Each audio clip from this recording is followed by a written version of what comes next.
how's it going? I'm Christine. I'm Charles Galizia. I'm Josh Caparelli. And I'm Jim. We're talking about some literary stuff today. So, Rob, what are we talking about? Robert Frost's The Road Not Taken. One of my favorites. It's a classic. Not So- one of Yep. my favorites. What do you want to start us off with? Is the poem literal or figurative? What do you think? Robert Frost was a modernist poet. Thus, the modernist motto is to depict art for art's sake as opposed to overcomplicating it in the way that you're trying to put it on a kind of life support in order to Drive it home? drag it home. Oh, just take the meaning out of it. I see. what you- Dissect it like it's a Dissect it. frog in a science Yeah. class. Okay. Which I see that in that perspective, Robert Frost may just be seeing it as two roads diverged into one area, and I'm left with the decision to take one or the other, and describing the two. It was always seemed as a very long metaphor. Because you can take it and you can say, well, I had to choose between a cupcake and I had to choose between a vegetable, and what do you do? I would take a cupcake, personally. And a lot of people would use that analogy, Robert Frost, two roads diverged in yellow wood, and then they make their decision off of that. So it's almost a life lesson that you can say he was in the woods, but then I also have seen it argued that it's, you're in class and you have to make a tough decision, what do you do? And it's, you harken back to Frost. That point I agree with, the fact that it could be just about any metaphor can be injected into the poem. Robert Frost just happens to use two roads as opposed to two decisions, or if it was two decisions, it'd be as boring as heck. It really would, because what would he be talking about? I mean, the roads, and you get a very good image from it. You get like the vivid imagery of everything. The imagery is, when I read it, I was surprised about the imagery. It just blew me away, and it's like, I mean, you can see it as something transcendental because he's hearkening to nature and he's talking how nature's guiding him. But then ultimately it's more philosophical at points. That's about 50, 60 years after the traditional transcendentalism of Emerson, Thoreau, Whitman. Also, Frost is a lot more cold and clinical than most transcendentalists, and he seems a lot more skeptical of nature and willing to present it as a binary between a positive and a negative force. Because that same road, it's splitting in two places. It can misguide him or it can put him on his way. And perhaps they could both be indifferent. Perhaps they're just two challenging decisions that both have their pros and cons, which is basically the essence of life. Used, snowy banks and taking drives in the winter and all these different types of imagery that I don't link him with transcendentalism, but I link him with a nature movement. Robert Frost is heavy with nature, which is just so coincidental that his last name is Frost. I see what you did Look there. at that. He was like, I'm gonna bank on this. Okay, so next question. As stated before, a lot of people take the poem to mean choice. Could it refer to something else? It's more than choice because you're looking at it, it can mean that he's experiencing something in his life. He's going through some hard times, and he probably, in my opinion, he's probably going through some hard times, and he's stuck, and he doesn't know what to do. So should I eat the cookie, or should I eat the It's vegetable? just That's a choice. it's an allegory Yeah. for everyday decisions. Exactly. I mean, because you're making the choice, and then you can also say that him choosing one path is almost leaving a part of life, which is not really a choice, it's just kind of a forced thing Yeah, that has to something's happen. behind. When you're on a road, your roads exist inherently to be transcended. Like, they're putting you along, and then they're behind you. They're at your back. It's very true that maybe he never had a choice, that there was never a choice to be made. There was the choice, it looked like a choice, but then it turned into, I must take this road.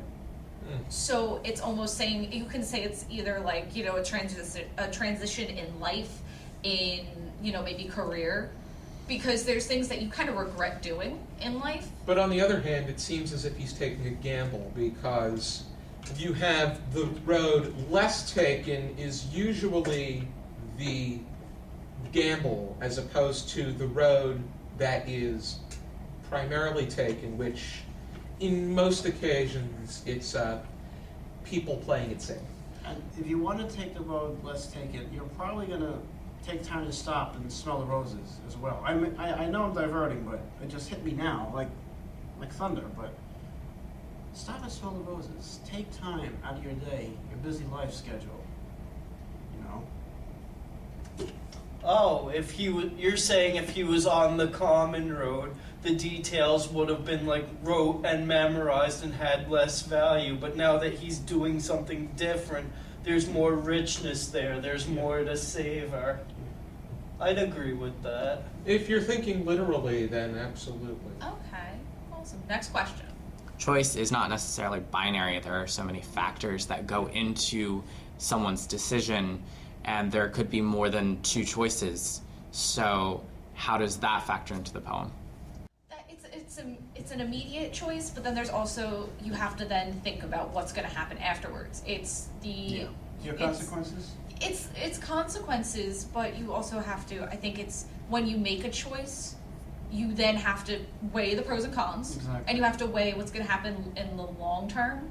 Like, instant gratification of doing something is great, Like but eating sometimes cookies. that long term, like postponed, latent gratification that you get from something, like good deeds and stuff like that, you're gonna have that. But sometimes people don't think about that. So maybe when you're talking about not taking, if you're going to take the road less traveled, you might have something else that comes along that benefits you.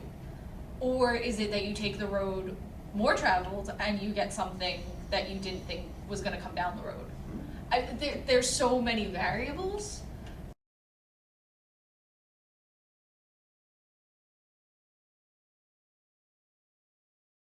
As pointed out before, there is permeation of nature throughout his poetry. Is it specifically significant in this poem? I would think so. I think that with nature he makes a connection of simplicity, as opposed to the point that I brought up earlier. If it was just two decisions, it would be as boring as heck.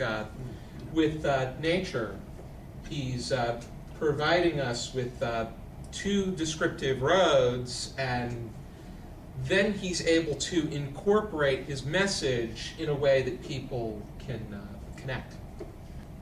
If we look again at the idea of choice and the whole possibility of both positive and negative repercussions for each choice, why he's associating choice with nature, isn't he? Throughout He the is, text, yeah. you would agree with that? And nature's Alright. all around us, too. So It's all around nature can be sheltering and it can be destructive. Like, there are trees that animals live in, things sleep in, but there are storms, there are hurricanes, there's rain.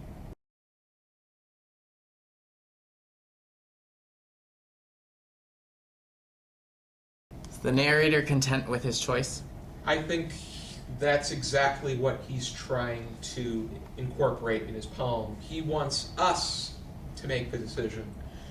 Sounds right. Yeah, he wants the reader to want to like step into the speaker's world of the text and be like, we're making this decision along with him. Are we happy? So by extension, is he happy? Sometimes you have to incorporate the thought of what is the writer trying to convey, and sometimes what the writer has in his mind is, why don't I include something so that the reader is stuck making a decision? Let the reader continue to think about what I just wrote. Or we wouldn't have this show. Hours, days, even months after they finished reading. I write, and that's one of my approaches on plenty of occasions, is to leave the reader thinking a little bit after they finished reading the text. And it's also a good conversation opener at a cocktail party.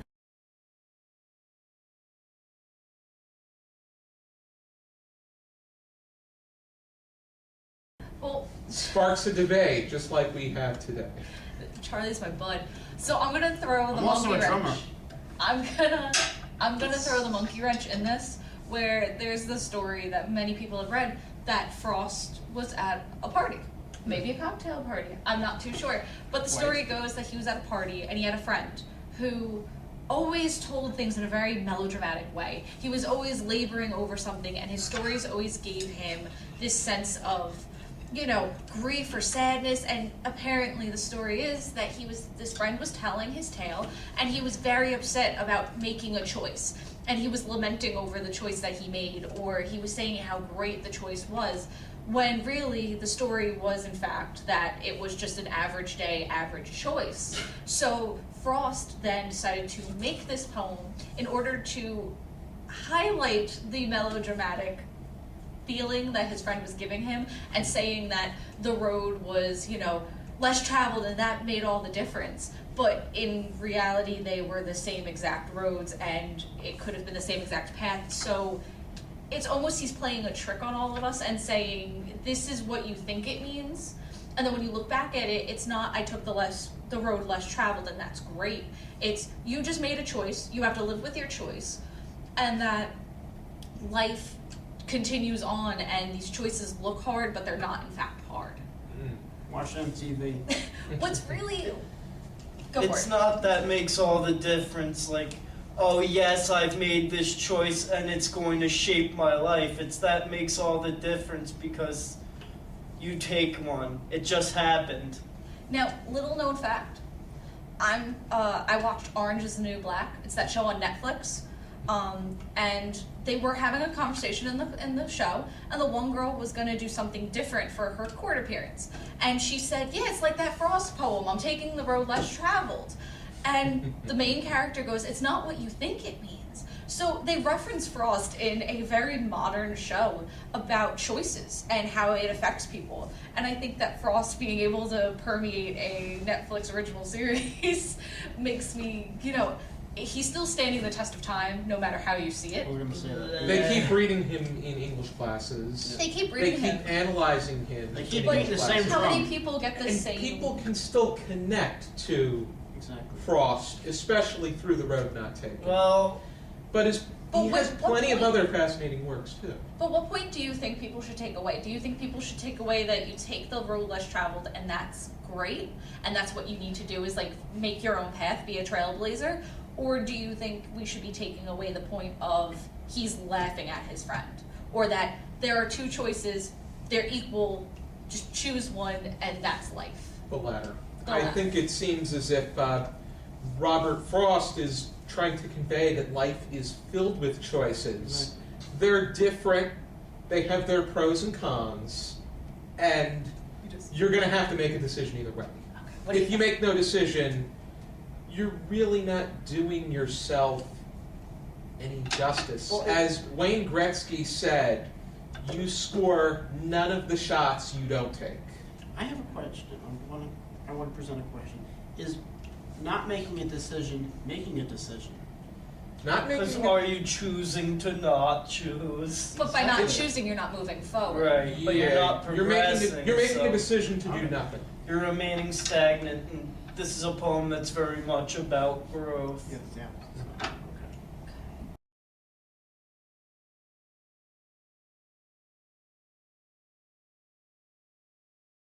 Josh, do you have any Right. final comments? My final statement is the fact that if you haven't read The Road Not Taken, I highly suggest you check it out, because it's a simple way to begin digging into the essence of what literature has to offer. And it's a classic. Yeah, You know, it's- you've heard it and before. It's a it- classic. Presents a simple topic of two diverged roads, and you build into the fact of whether or not it's literal or metaphorical. It's a poem with a lot to say about choice and about personal development, but it's very concise, and it makes I would say something of a superficial argument. It never really establishes itself for me. So I think what we're gonna be is saying that make your choice when you read it personally, and make your own opinion of it, because it's very important. It's very important to have another choice. And do you have any? Oh. go So ahead. go for it, Charlie. I